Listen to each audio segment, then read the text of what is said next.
Wanda Jean Allen nació en 1959 en la ciudad de Oklahoma. Era la segunda de 8 hijos. Su vida familiar ya era inestable. Su padre se fue después del nacimiento del hijo más pequeño. Su madre cayó en el alcoholismo. Vivían en viviendas públicas, sobreviviendo con ayuda del gobierno. Luego vinieron las lesiones. A los 12 años, Wanda fue atropellada por un camión y perdió el conocimiento. Años más tarde, alguien la golpeó en la sien con un objeto punzante. Después de eso, todo cambió. Los médicos descubrieron que tenía un coeficiente intelectual de 69, justo en el límite de lo que se considera discapacidad intelectual. Un daño en el lado izquierdo del cerebro le dificultaba pensar con claridad, procesar las consecuencias o comunicarse de forma lógica. Bajo presión, a menudo se bloqueaba, y cuando el estrés se acumulaba, no siempre podía controlarse. A los 17, abandonó la secundaria. A pesar de sus desafíos, consiguió trabajo e intentó llevar una vida estable. En 1981, Allen vivía con una amiga de la infancia llamada Dedra Pettus. También eran pareja. El 29 de junio de 1981, una discusión entre ellas se salió de control. Allen disparó a Pettus. Ella falleció poco después. Al principio, Allen dijo que solo respondió al fuego porque el novio de Pettus le había disparado. Pero los expertos analizaron las pruebas y no estuvieron de acuerdo.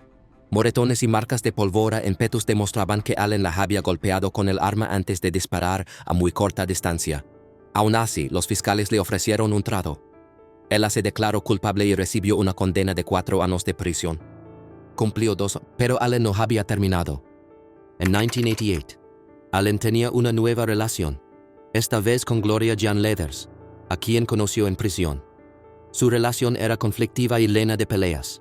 El 2 de diciembre de 1988, discutieron en una tienda de comestibles.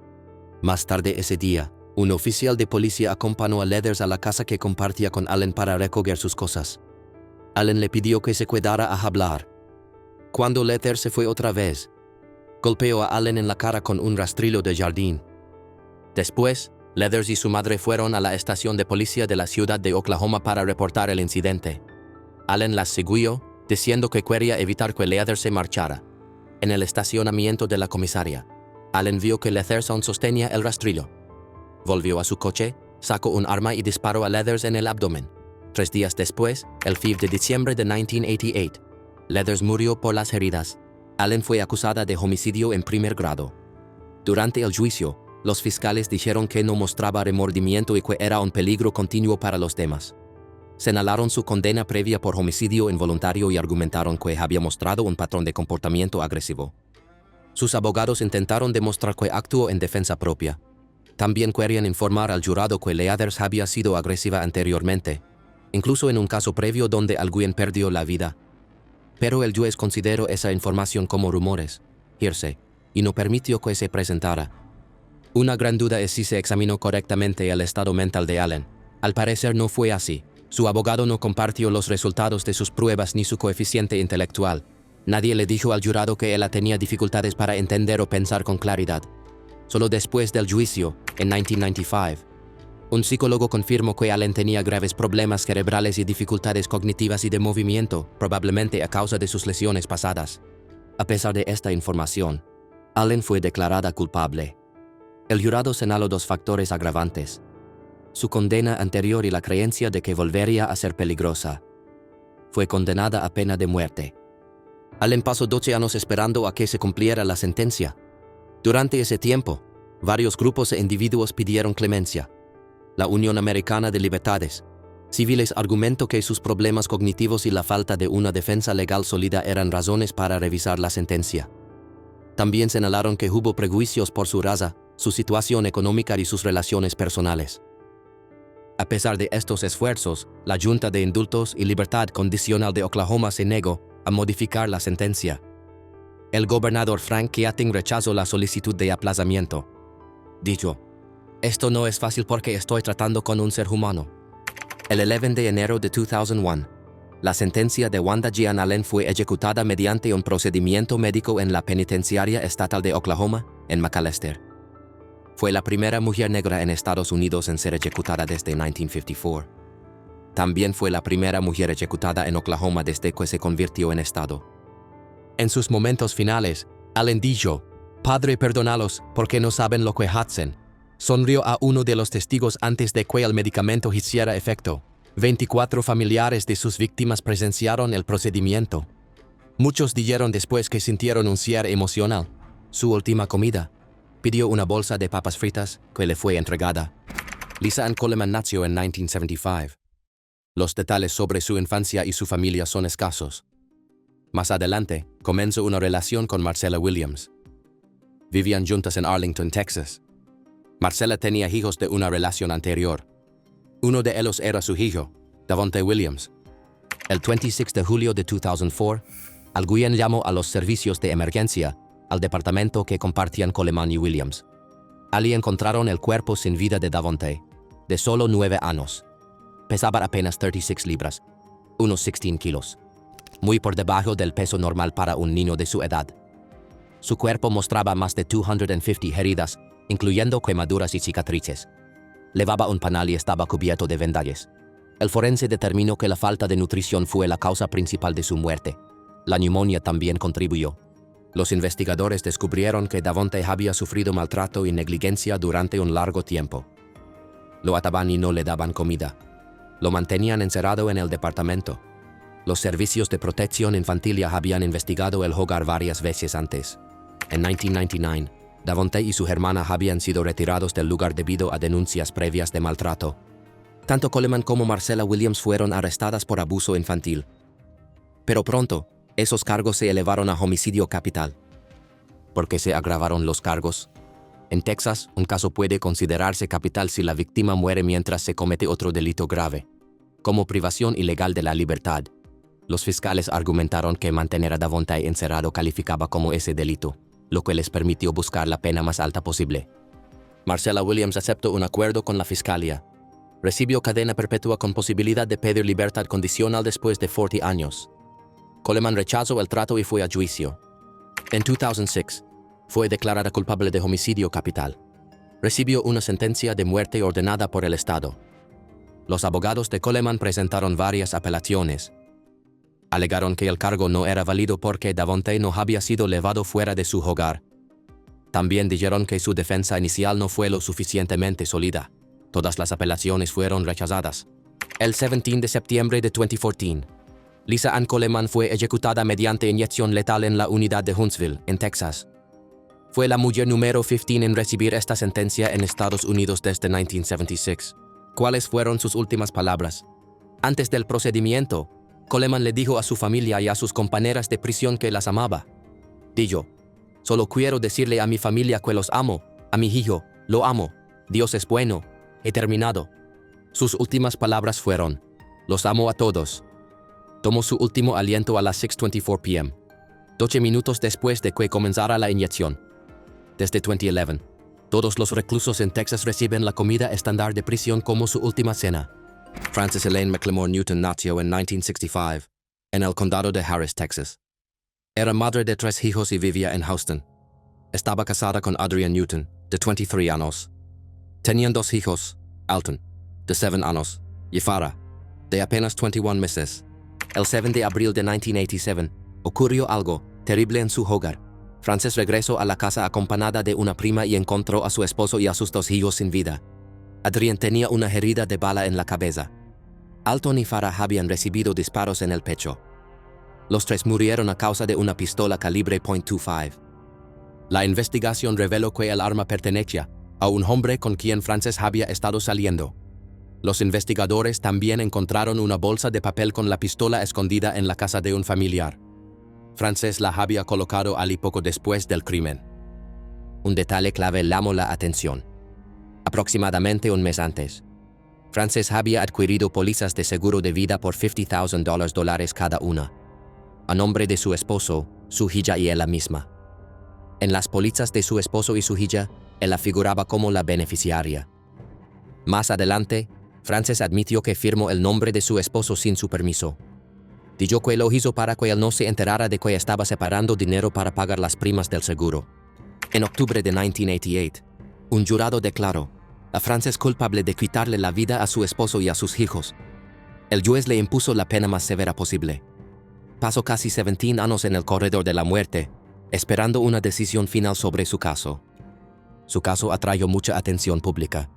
Algunas personas dudaban de las pruebas y creían que Frances era inocente. Ella afirmó su inocencia desde el momento en que fue arrestada hasta el final. Algunos expertos cuestionaron la claridad de los exámenes forenses. Otras voces argumentaron que su abogado en el juicio no hizo lo suficiente para defenderla. A pesar de estas preocupaciones, el Tribunal de Apelaciones Penales de Texas y la Corte Suprema de EWU no detuvieron la ejecución. El 14 de septiembre de 2005, la sentencia contra Frances se ejecutó mediante inyección letal en la unidad de Huntsville, Texas. Frances decidió no dar una declaración final. También renunció a elegir su última comida. Al recibir la inyección, giró la cabeza brevemente para mirar a su familia. Parecía intentar decirles algo. 8 minutos después, el personal médico confirmó su fallecimiento. Betty Evelyn Butler nació en 1928. Es difícil encontrar información sobre su infancia o su familia. Para 1952, vivía en el vecindario West End de Cincinnati, Ohio. Compartía su hogar con sus 2 hijos, una hija llamada Covaris y un hijo llamado Donald. También vivía con ellas otra adulta, Evelyn Clark, una mujer de 35 años que, según se decía, era la pareja de Betty. Algunas versiones afirman que su relación era romántica. Otras sugieren que Evelyn le daba apoyo económico y que su vínculo era más una cuestión de supervivencia que de amor. El 6 de septiembre de 1952, Betty Butler y Evelyn Clark fueron a pescar al parque Sharon Woods en el condado de Hamilton, Ohio. Durante la salida, tuvieron una discusión. Al regresar a la orilla, varias personas vieron lo que ocurrió. Betty le rodeó el cuello a Evelyn con un pañuelo y apretó. Luego la arrastró hasta el borde del lago y le sostuvo la cabeza bajo el agua. Evelyn no pudo respirar y se ahogó. La escena fue clara para todos los presentes. No había duda sobre quién era la responsable. Después, Betty no negó su culpabilidad. Dijo que actuó para protegerse. Afirmó que Evelyn había intentado acercamientos íntimos no deseados. Algunos testigos dijeron que Betty tenía sentimientos hacia hombres y mujeres. Otros creen que estaba celosa porque Evelyn había mostrado interés por otra mujer. Nadie sabe con certeza qué motivó a Betty a actuar como lo hizo.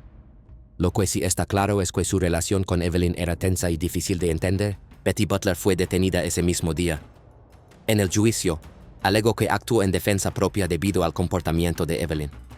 Pero varias personas habían presenciado exactamente lo que pasó en el lago. Sus testimonios debilitaron la versión de Betty. El jurado la declaró culpable de homicidio en primer grado. El juez ordenó que fuera ejecutada en la silla eléctrica. Mientras esperaba su destino, Betty Butler fue educada, pero reservada. Las otras prisioneras la apodaron la Esfinge porque casi nunca hablaba.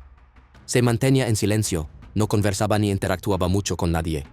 El 11 de junio de 1954, en la penitenciaria de Ohio, Betty Butler fue ejecutada en la silla eléctrica. Tenía 26 años cuando exhaló su último aliento. No se registró cuál fue su última comida ni si dijo alguna palabra final. Kimberly LaGayle McCarthy nació en 1961 en Greenville, Texas. Trabajaba como terapeuta ocupacional en un asilo. Estuvo casada por poco tiempo con Aaron Michaels, con quien tuvo un hijo. Ya en la adultez, McCarthy desarrolló una fuerte dependencia al crack. En 1990, fue declarada culpable de falsificar documentos. También fue arrestada por ejercer la prostitución y por no pagar servicios. El 21 de julio de 1997, McCarthy llamó a su vecina, Dorothy Booth, quien había enseñado psicología en el Centro College. McCarthy le pidió que le prestara azúcar, pero según los fiscales, en realidad planeaba robarle. Cuando McCarthy llegó a la casa de Booth, la golpeó 5 veces con un objeto contundente. Luego, la atacó con un candelabro. Después de eso, le cortó un dedo para quitarle su anillo de bodas con diamantes. También se llevó el bolso de Booth y su auto Mercedes-Benz. Empeñó el anillo para conseguir dinero y comprar más crack. Al día siguiente, McCarthy fue arrestada por la muerte de Booth. La policía descubrió que había usado las tarjetas de crédito de la víctima en una licorería. También jalaron la licencia de conducir de Booth en poder de McCarthy. El arma usada en el crimen fue encontrada en su casa, con manchas rojas que coincidían con el ADN de Booth. En 1998, un jurado del condado de Dallas la declaró culpable del asesinato de Dorothy Booth. Durante la audiencia de sentencia, los fiscales mostraron evidencia de ADN que vinculaba a McCarthy con los casos de otras dos mujeres mayores encontradas sin vida en diciembre de 1988, también en el condado de Dallas. Se trataba de Maggie Harding, de 81 años, y Jetty Lucas, de 85. Los fiscales aseguraron que McCarthy también cometió esos crímenes para conseguir dinero para drogas, aunque nunca fue formalmente acusada por esos dos casos. El 24 de noviembre de 1998, el tribunal ordenó que McCarthy recibiera la pena capital por medio de inyección letal. Su última apelación fue rechazada en julio de 2012. Sus abogados solicitaron a la Corte Suprema de los Estados Unidos que revisara el caso, pero fue denegado en enero de 2013. Su ejecución estaba prevista para el 29 de enero de ese año, pero un juez la suspendió a último momento. Se fijó una nueva fecha para el 3 de abril, y luego fue postergada nuevamente para el 26 de junio de 2013. Finalmente, el 26 de junio de 2013, Kimberly McCarthy fue ejecutada mediante inyección letal en la unidad de Huntsville, Texas. Fue la prisionera número 500 en ser ejecutada de esta forma en Texas desde que se reanudaron las ejecuciones en 1976. También fue la primera mujer en ser ejecutada en Estados Unidos en casi 3 años. A las 6:37 p.m., tras recibir una dosis de pentobarbital, McCarthy dio su último suspiro. Sus últimas palabras fueron: "Esto no es una pérdida, es una victoria. Ya saben a dónde voy. Voy a casa con Jesús. Mantengan la fe. Los amo a todos". Ese día, McCarthy usó un uniforme blanco nuevo. Su última comida fue la misma que la del resto de los prisioneros: bistec con puré de papas. Carla Faye Tucker nació en 1959 en Houston, Texas. Era la menor de 3 hermanas. Su padre, Larry Tucker, trabajaba como estibador. Su madre, Caroline, era conocida por pasar tiempo con bandas de rock. La infancia de Carla fue inestable. El matrimonio de sus padres tuvo muchos problemas y se divorciaron cuando ella tenía 10 años. En ese tiempo, Tucker descubrió que había nacido de una relación extramarital. A los 8 años, empezó a fumar tabaco. A los 12 ya consumía sustancias y tenía relaciones íntimas. A los 14 dejó la escuela. Luego siguió a su madre en el mundo del trabajo sexual. Viajaban con bandas como los Allman Brothers Band, Marshall Tucker Band y los Eagles. A los 16 años, se casó con Stephen Griffith, un hombre que trabajaba como reparador. El matrimonio duró poco. En sus 20 y tantos, Carla se unió a la subcultura de motociclistas. Fue entonces cuando conoció a Daniel Garrett, quien era 14 años mayor que ella. El 13 de junio de 1983, Tucker y Garrett llevaban 3 días consumiendo drogas. Fueron al apartamento de Jerry Lynn Dean en Houston con la intención de robar piezas de motocicleta. Dean había tratado muy mal a la amiga de Carla, Shawn Dean, y había dejado una moto en su sala. Al entrar al apartamento, Garrett golpeó a Dean con un martillo. Tucker tomó una piqueta de 15 libras y lo golpeó repetidamente. Luego dijo que quería hacerlo calar. En ese momento, Tucker vio a Deborah Ruth Thornton escondida bajo las sábanas. Thornton había discutido con su esposo el día anterior y pasó la noche en casa de Dean. Tucker también la atacó con la piqueta. Ambas lucharon. Garrett intentó separarlas, pero Tucker siguió golpeando hasta que el arma se incrustó en el pecho de Thornton. Ambas víctimas recibieron más de 20 golpes. Más tarde, Tucker dijo que sintió placer sexual con cada golpe que daba con la piqueta. A la mañana siguiente, un compañero de trabajo de Dean encontró los cuerpos. 5 semanas después, Tucker y Garrett fueron arrestados. Ambos enfrentaron cargos por homicidio capital. Durante el juicio, la declaración de Tucker sobre haber sentido placer con el arma fue usada en su contra. Luego dijo que lo había dicho solo para impresionar a sus amigos. En 1984, tanto Tucker como Garrett fueron declarados culpables de un delito capital y sentenciados a la pena máxima. Garrett murió de una enfermedad hepática en 1993, mientras esperaba su ejecución. Mientras cumplía su condena en la unidad Mountain View en Gatesville, Texas, Tucker cambió radicalmente. Comenzó a leer la Biblia y, en octubre de 1983, se convirtió al cristianismo. En 1995, se casó con su ministro en prisión, el reverendo Dana Lane Brown. Tucker se convirtió en una prisionera modelo. Hacía trabajo de ministerio y daba orientación a otras reclusas. Su cambio atrajo la atención nacional e internacional. Muchas personas pidieron que se le conmutara la pena. Grupos como el Consejo Mundial de Iglesias e incluso el hermano de una de las víctimas solicitaron clemencia. El Papa Juan Pablo II también apeló en su favor. Todas las solicitudes fueron rechazadas. El 3 de febrero de 1998, Carla Faye Tucker, fue ejecutada por inyección letal en la unidad de Huntsville, Texas. Fue la primera mujer en Texas en recibir ese castigo desde 1863 y la primera en todo Estados Unidos desde 1984. Su última comida incluyó un plátano, un durazno y una ensalada con aderezo ranch. Sus últimas palabras fueron: «Han sido muy buenos conmigo. Los quiero mucho. Los veré cuando lleguen. Los esperaré». Virginia Christian nació en 1895 en Hampton, Virginia. Era la tercera hija y la mayor de las mujeres en la familia de Henry y Charlotte Christian. Su padre trabajaba como pescador y hacía trabajos ocasionales, ganando alrededor de $1.25 al día. Cuando Virginia tenía 13 años, su madre quedó paralizada y no pudo seguir trabajando. Virginia dejó la escuela para ayudar a su familia. Comenzó a trabajar como lavandera para una mujer blanca llamada Ida Belote. Ganaba $4 por semana, lo cual era una cantidad razonable para una joven de su edad y origen en esa época. El 18 de marzo de 1912, Virginia y su empleadora, Ida Belote, tuvieron una fuerte discusión. El conflicto se intensificó y Virginia golpeó a Belote, causándole heridas que resultaron fatales. Virginia admitió haberla lastimado, pero afirmó que fue en defensa propia y que no tenía la intención de quitarle la vida. Fue arrestada y llevada a juicio ante un jurado compuesto únicamente por hombres blancos. Sus abogados dijeron que Virginia nunca había querido que las cosas llegaran tan lejos. Pero tras solo 23 minutos de deliberación, el jurado la declaró culpable. En ese entonces, la ley de Virginia decía que una menor que cometiera un delito así por primera vez debía ser enviada a una escuela de reforma. Pero en el caso de Virginia, se le impuso la pena capital. Muchos periódicos y activistas por los derechos civiles protestaron, considerando injusto terminar con la vida de una joven menor de 18 años. También creían que el racismo tuvo un papel importante en la decisión. La Asociación Nacional de Mujeres de Color y la Asociación Nacional para el Progreso de las Personas de Color, NAACP, pidieron al gobernador William Hodges Mann que conmutara su pena. Él se negó.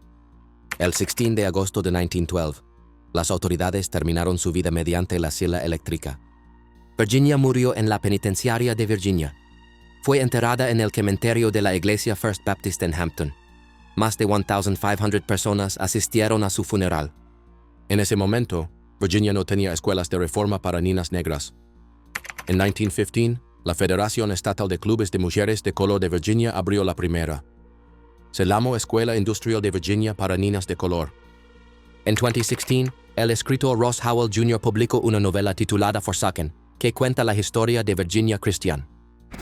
Helen Ray Fowler nació en 1906.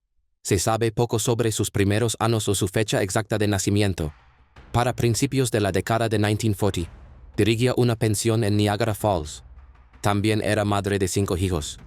Su esposo estaba lejos, sirviendo en la Segunda Guerra Mundial.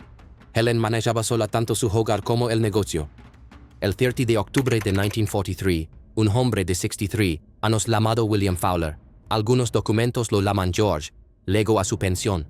Era dueño de una gasolinera y llevaba consigo una gran suma de dinero en efectivo y 2 cheques bancarios. Iba acompañado de su primo, Lee Clark. Otro huésped en la casa era un hombre llamado George Knight. Helen convenció a Knight de que se quedara con el dinero de Fowler. Planearon un robo, pero el plan salió mal. Knight golpeó a Fowler en la cabeza con un martillo, lo que le causó la muerte. Helen ayudó a esconder el cuerpo. Lo colocaron dentro de un gran baúl. Luego arrojaron el baúl desde el puente Grand Island. Cayó al río Niágara. Semanas después, trabajadores encontraron el baúl y descubrieron los restos de Fowler. La policía rastreó el automóvil robado hasta la pensión.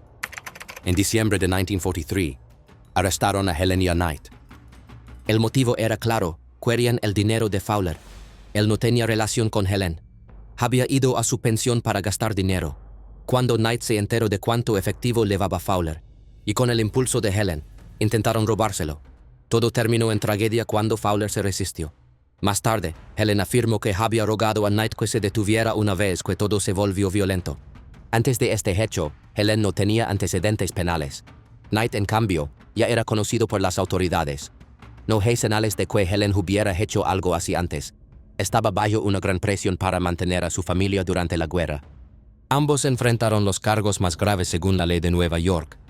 Si alguien muere durante un robo, todos los implicados reciben la misma acusación, aunque no hayan dado el golpe fatal. El juicio comenzó el 9 de febrero de 1944. Fueron juzgados juntos, a pesar de las peticiones para separar los casos. Varios testigos declararon. Una de ellos fue la hija de Helen. Primero dijo que su madre había planeado el crimen. Luego se retractó, diciendo que había mentido para conseguir inmunidad para ella misma. La fiscalía no contaba con el martillo que se usó en la muerte de Fowler. Tampoco pudieron explicar del todo por qué Fowler estaba en la pensión. Los jurados tenían dudas. Preguntaron si dos personas podían recibir la misma pena si solo una había golpeado. El juez explicó la ley. Pocos días después, el jurado declaró culpables tanto a Helen como a Knight. El juez dictó la pena de muerte en la silla eléctrica para ambos.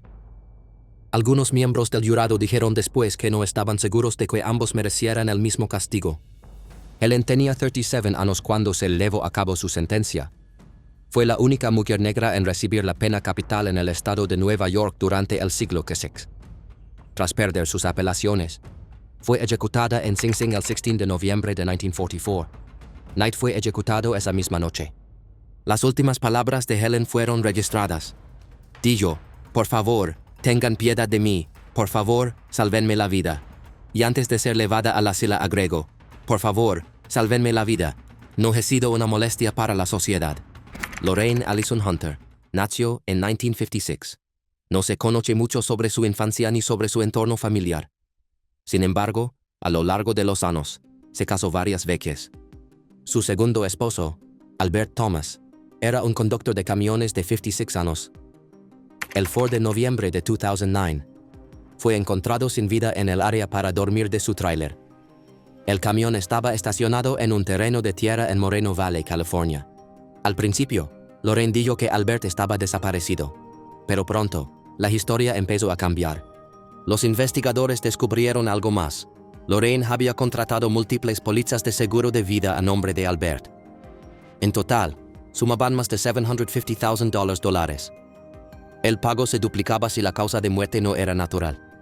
Ella misma había firmado las pólizas, todas con documentos falsificados, escritos con su propia letra. Pero cuando intentó cobrar el dinero, surgieron problemas legales. Y ese no fue el primer caso extraño a su alrededor. En 1996, otro esposo de Lorraine falleció. Ella cobró $312,000 en esa ocasión. En ese momento, no se presentaron cargos. En 2017, el caso llegó a juicio. Una testigo clave fue la hija de Lorraine, Brianna Hunter. Ella declaró que ayudó a planear el asesinato. Ya había aceptado un acuerdo con la fiscalía y estaba cumpliendo condena. El jurado encontró a Lorraine culpable de homicidio en primer grado. También encontró circunstancias especiales, emboscada premeditada y motivación económica. Eso la hizo elegible para la pena más severa según la ley de California. El 8 de diciembre de 2017, el juez McFisher sentenció a Hunter a la pena capital. Fue enviada a cumplir su condena en la prisión para mujeres de California Central, Central California Women's Facility. La vida de Patricia Blackmon dio un giro dramático en mayo de 1999. Ese mes, un tribunal la encontró responsable de haber causado la muerte de su hija adoptiva de 28 meses, Dominiqua Bryant. El caso conmocionó a la comunidad de Dothan. Patricia nació el 3 de noviembre de 1969. Creció en Dothan, Alabama. Era una mujer afroamericana. No se sabe mucho sobre su infancia ni sobre su familia. En 1997, adoptó a Dominiqua, quien se encontraba bajo cuidado del sistema de acogida. Patricia esperaba ofrecerle un hogar seguro y lleno de amor. La adopción fue aprobada tras una revisión completa por parte de servicios sociales. Lamentablemente, las cosas no resultaron así. El 19 de mayo de 1999, los equipos de emergencia llegaron a la casa de Patricia. Dominiqua no respondía. Tenía el cráneo fracturado, varios huesos rotos, muchos moretones, y una marca en el pecho del tamaño de una cajita de fósforos, que coincidía con la suela de un zapato infantil. Patricia alegó que la niña había caído por las escaleras, pero los expertos no estuvieron de acuerdo. Los informes médicos mostraron que las heridas eran producto de un daño deliberado, no de un accidente. Nadie entiende realmente por qué Patricia hizo lo que hizo. Algunos creen que estaba abrumada por la crianza o por problemas personales. Evaluaciones psiquiátricas durante el juicio mostraron señales de estrés y posibles problemas de salud mental, aunque no se confirmó un diagnóstico claro. Aún así, nunca surgió un motivo específico. En 2002, el caso llegó a juicio. La gran pregunta era si Patricia había causado la muerte de Dominique intencionalmente. La fiscalía presentó todas las lesiones y argumentó que Patricia tenía intención de hacer daño. Sus abogados insistieron en que fue un accidente. Después de deliberar, el jurado la declaró culpable con una votación de 10-2. El juez le impuso la pena capital. El equipo legal de Patricia apeló en múltiples ocasiones. En 2005, una corte superior ratificó la decisión original. Ese mismo día, su abogado principal perdió su licencia para ejercer. Desde entonces, Patricia ha intentado otras apelaciones. Ninguna ha cambiado el resultado. Su condena sigue firme. Hasta 2025, Patricia Blackmon permanece en el corredor de la muerte en Alabama, encarcelada en la prisión para mujeres Julia Tutwiler en Wetumpka.